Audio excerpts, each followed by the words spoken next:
Hi, this is Mark Henry, back again to give you some inspiration and information about the supernatural, occult, and paranormal. Well, today I want to talk about energy work. And yeah, I know I've done some videos on energy work before, but this will have a different focus.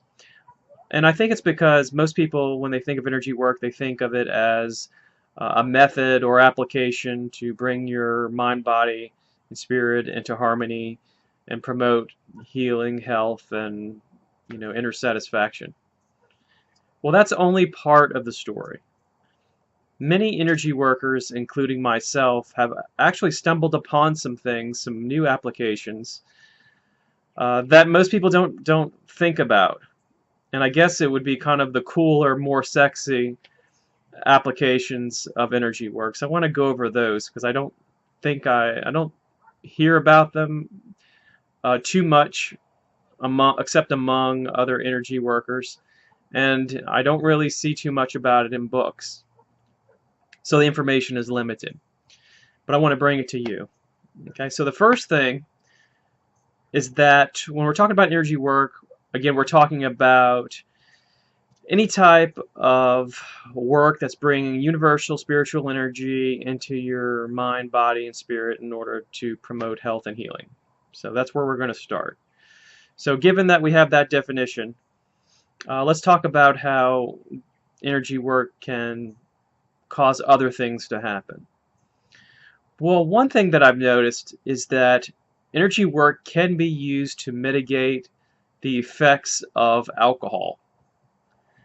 And the way that this can work is, let's say that you drink a little too much and you're starting, to get drunk, and it's the part of drinking alcohol where you start to not feel so good.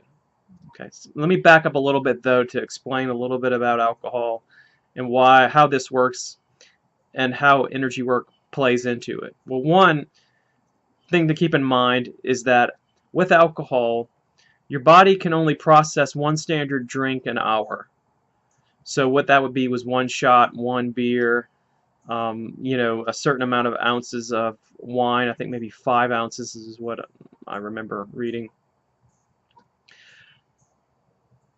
That's what your kidneys can release out of your urine. One of the reasons why you pee so quickly after drinking alcohol is the body is identifying it as a mild poison. Empty calories, no real nutritional value whatsoever to it in and of itself. I know some people say, well, if I drink a screwdriver, it has orange juice in it. Well, I'm talking about alcohol in general, so we're talking about the vodka that is in the screwdriver. All right, so it can only process one standard drink an hour. Now, what medical science is telling us now is that we can drink up to two standard drinks, in order to get the health benefits of alcohol, which, they usually quote red wine because it has flavonoids in it and antioxidants, things like that.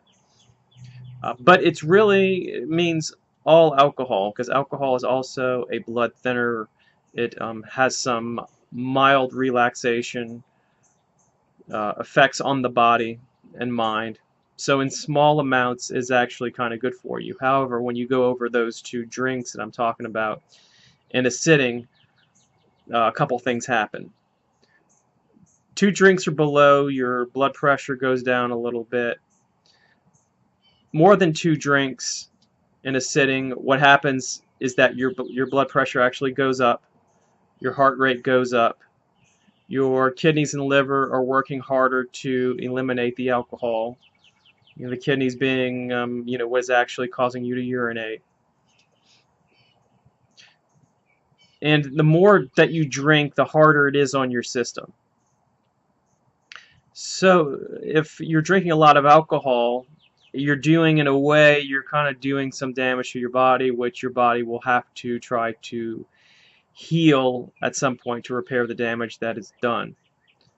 Now, I don't want to get too far into the effects of alcohol, but I just want to kind of set that context of what's actually going on. So what the energy work is actually doing, and this is This is something I've noticed. I don't know exactly how, I can only speculate. But when I've done energy work and then let's say I drink, okay, so the alcohol is going into my body, and then let's say I start to feel the ill effects. One might be dehydration, it may be headache, that sort of thing. I could actually prevent some of those things from happening by doing Reiki. What I do is, and it's an advanced Reiki technique where I don't just put my hands on my body and just channel the energy. I actually have a relationship with the Reiki energy where I can channel it through my body for a certain period of time. So I can just tell myself that I'm channeling Reiki for, let's say, the next 480 minutes, and in that way the Reiki energy is going through my body. At the same time, the alcohol is also affecting my body, and the result of that is the ill effects, I get through it quicker, may not even notice it if I get it early enough. Now the bad part is if you're really looking for that buzz, for that good feeling, you can enjoy it, but it may be cut off on the tail end, because those good feelings are a lot of the neurotransmitters in your body, endorphins, dopamine. And by the way, the reason why a lot of times you may not specifically feel your heart rate going up and some of these things going on in your body is because those endorphins, those your natural opiates in your body, are taking the edge off your awareness to be able to do that. Okay, just saying. So the Reiki energy is either doing one of two things that I'm speculating on. One, it's either neutralizing the alcohol, having a direct effect on it, so it's being broken down and processed faster, or it is somehow supporting your body in order to eliminate it faster, and possibly even repairing what little damage is being done on the onset. This I had an experience about a week ago where I was drinking a large daiquiri, which I don't normally drink. I don't drink very much, so I have a low tolerance. But I drank much more than I usually did because I really wanted this daiquiri called the Attitude Adjuster, and it was filled with alcohol. And I had one or two glasses of wine with that. So I could feel what's going down in my body after I drank this big large daiquiri, along with everything else. And I didn't want any part of the negative effects of it. So what I did was I kind of tuned in to my body and the energy, and I cycled the energy around. Woke up next morning, didn't feel a thing. I felt perfectly fine. I was in a good mood, no dehydration.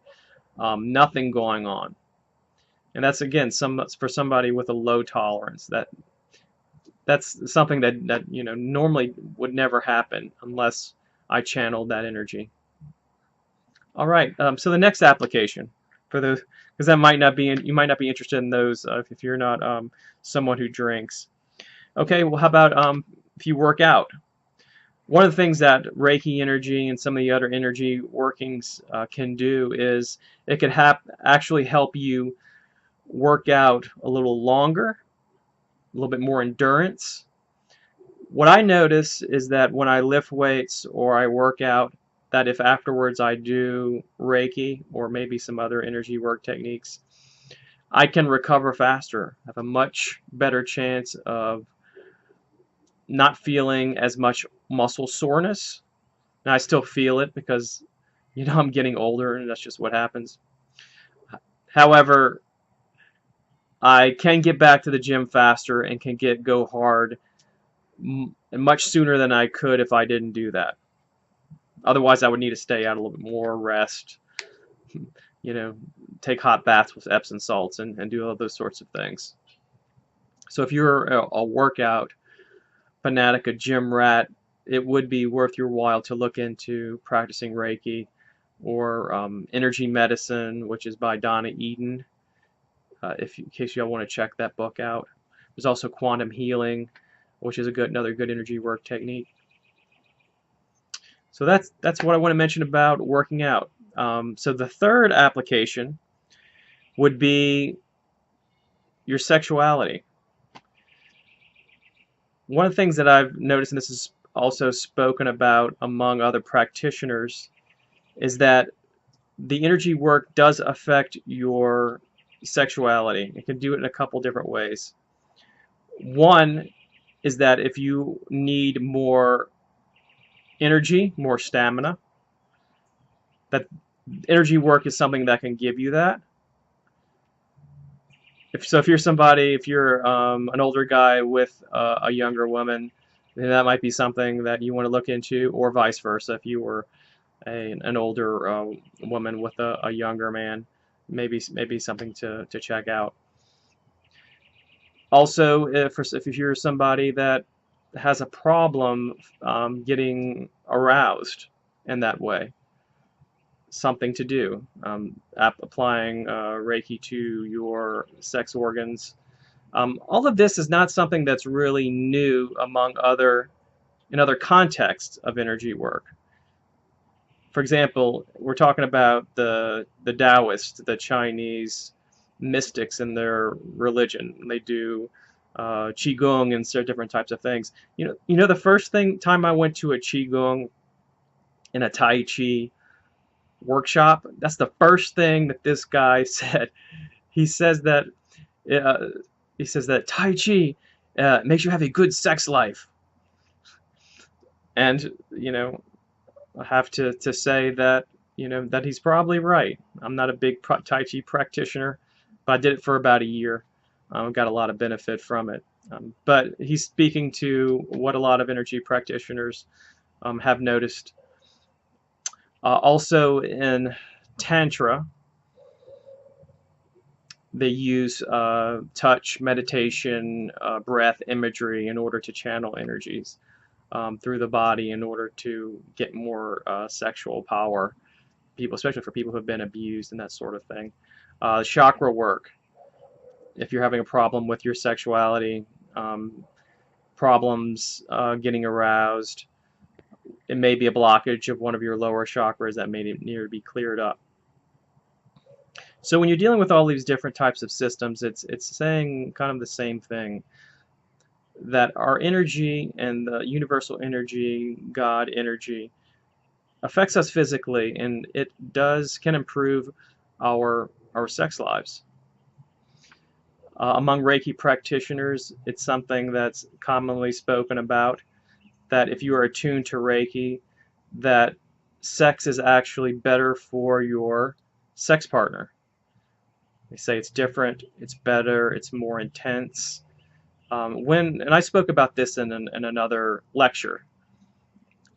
Basically, what I was saying is about the relationship between energy lines and energy work and sexuality, is that sex is a melding of energies. So when you're coming together with somebody, you're just not having sex with them, you're having sex with their energy field, you're coming in contact with their energy centers. And so if you're somebody who may be a little bit different, attuned to Reiki, naturally channels Reiki, channeling energy work, your system is going to be a little bit different. So it would make sense that if the energy is channeling through you is different, then that physically things will feel different. Because there's energy that is even our cells. They say if you break down our cells into molecules, into atoms, that within the atoms they're made up of 99.99999% empty space. So it's all vibrating energy, and then it's getting more dense when you're getting further into the physical. Okay, the last thing I want to mention, and this is something that I can't testify to, but I've heard from other Reiki practitioners, and that is that they can stay in the sun longer and not feel the effects of the sun. People that would easily get burned within 1 hour of being in the sun in the summer can now, after the Reiki attunement and practicing Reiki, can go upwards to 3 or 4 hours without getting sunburn. So what is this about? Well, it could be that the energy field is providing some mild protection around the body so that they're not, feeling the full effects of the sun. The how all of this is happening, it's still a mystery. We don't know. We don't know. We don't have enough information on the effects of spiritual energy on the body to make determinations about how exactly all this is happening. What is the explanation? But these are just some things that I've observed, and other people who are in the field have also noticed. So if you were kind of wondering, okay, this energy work, it's very good for me to do it in order to be healthy. But can I do anything cool with it? Well, the answer is yes. So keep that in mind. So I want to park by saying, if you're interested in energy work, go look into your community or online and get some Reiki training. Look into energy medicine. There is plenty of things to study and a lot of very interesting things to get into.